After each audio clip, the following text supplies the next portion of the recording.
श्री महाप्रभु जी वाणी 17 अगस्त 1982। मैं फिर आपको बताना चाहता हूँ कि किस तरह आपको अपने कार्य परिश्रम से करने चाहिए। इस समय संसार को कठिन परिश्रम व रचनात्मक कार्यों की आवश्यकता है, इसलिए आपको अपनी पूरी शक्ति लगाकर काम करना चाहिए। पीछे मत हटो, आगे बढ़ते चलो।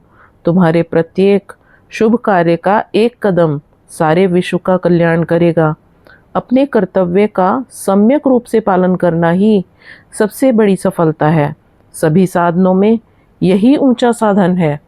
सच्ची तपस्या और सर्वोच्च वस्तु यही है। तुम्हारा अपना कर्तव्य सबसे पहले है। परिश्रम से काम करने पर ही सुख व आनंद मिलता है। आलस्य दुख का कारण है। संसार के सारे दुखों का कारण अकर्मण्यता है। मैं बार बार यह इसलिए आपसे कहता हूँ कि आप लोग कर्मठ व परिश्रमी बनेंगे और आपका कल्याण होगा। सभी लोगों ने मिलकर कंपनी बाग में कठिन परिश्रम से काम किया और परिणाम आप सबके समक्ष है। देखो, आज कंपनी गार्डन कैसा हरा भरा हो गया है। अब आप लोग आश्रम के फलों के बगीचे में काम कर रहे हैं। पहला बगीचा एग्रीकल्चर के अंतर्गत आता है। मेरे कहने का मतलब यह है कि यह खेत मेरे नहीं है, यह सबके लिए है। जितना अधिकार मेरा इस संपत्ति में है, उतना ही आप सबका है।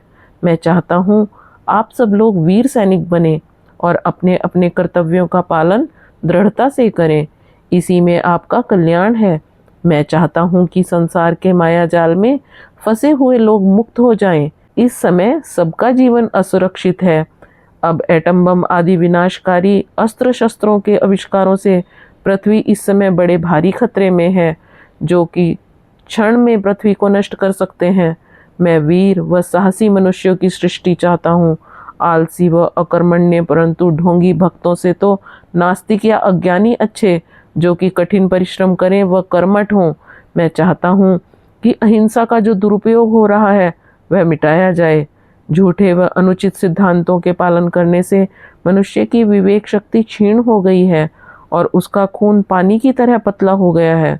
जो लोग शक्ति या अहिंसा का दुरुपयोग करते हैं, वे जीवन भर गधे की तरह बोझ ही ढोते रह जाते हैं।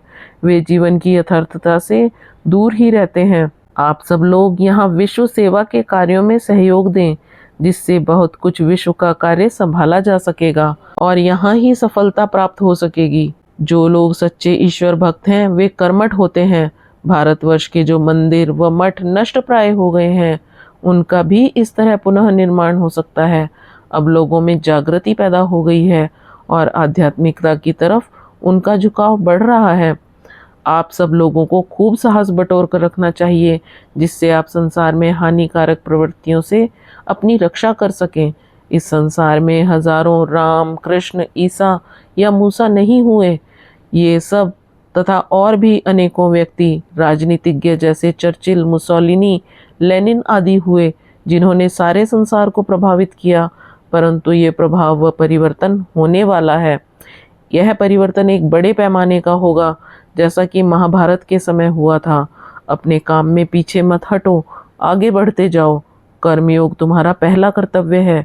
मैं इन सब बातों को पहले भी कह चुका हूँ। जीवन की प्रत्येक क्षण में खाते पीते, उठते बैठते, सोते चलते फिरते भगवान का नाम लेते रहो। जय महामाया की जय।